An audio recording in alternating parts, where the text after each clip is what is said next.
হ্যাঁ, এবার জৈন টেম্পেলের দিকে যাচ্ছি ধীরে ধীরে। ওই দেখা যাচ্ছে প্রায় 12-13 তলার মতো একটা টেম্পেল, তার পাশেই হচ্ছে এবার এই ধারটায় এই হচ্ছে জৈন টেম্পেল। তার চার পাঁচটা জৈন টেম্পেল।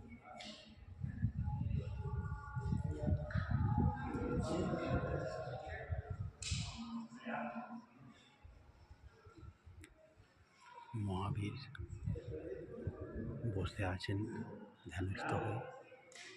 দেখার মতো জৈন টেম্পেল, কারুকার্য দেখার মতো কারুকার্য।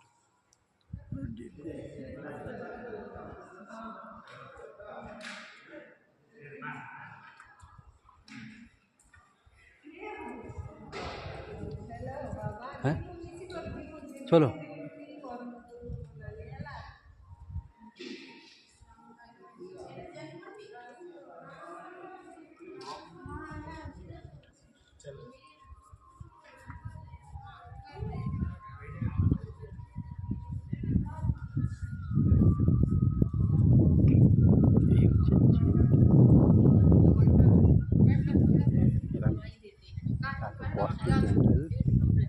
ভারতবর্ষে খুব কমই দেখেছি।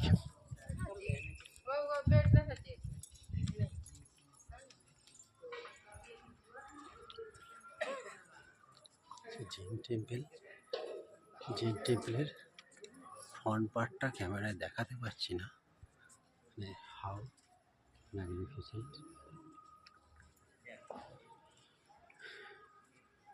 decorated very beautifully,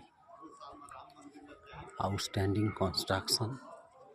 construction is still going on, temple is still constructing, some laborers are working.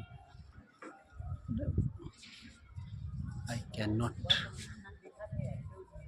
show you very clearly, but this temple is really multi-floor, almost 12 or 30 floor temple, and this temple, like Jagannath temple of Puri,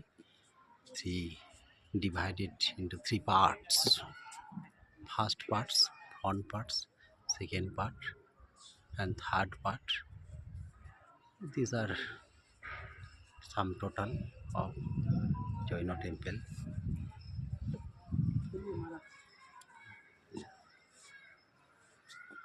Extremely beautiful temple.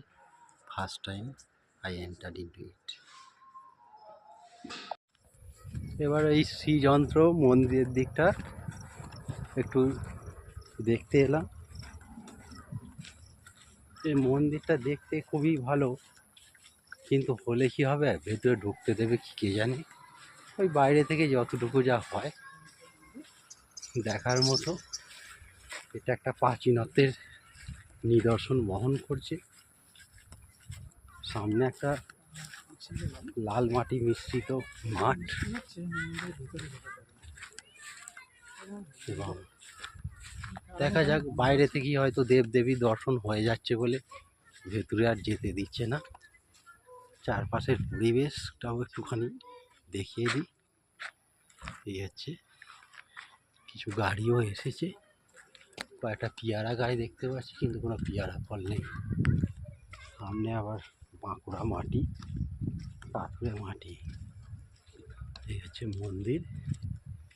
মন্দিরের এই যে signboard, আর এই মাথাটা,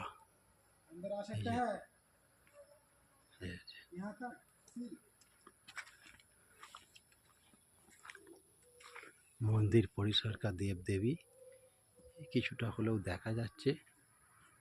ভেতরেও ঢুকতে দিয়েছে, এক বাচ্চা ছেলে আছে। দেখি, দেখা যাক, কাছে থেকে দেখা যাক কীভাবে মন্দিরের শৈলী চূড়াটা তৈরি হয়েছে। কি ফাইন মন্দির। এবার ভেতরে প্রবেশ করি।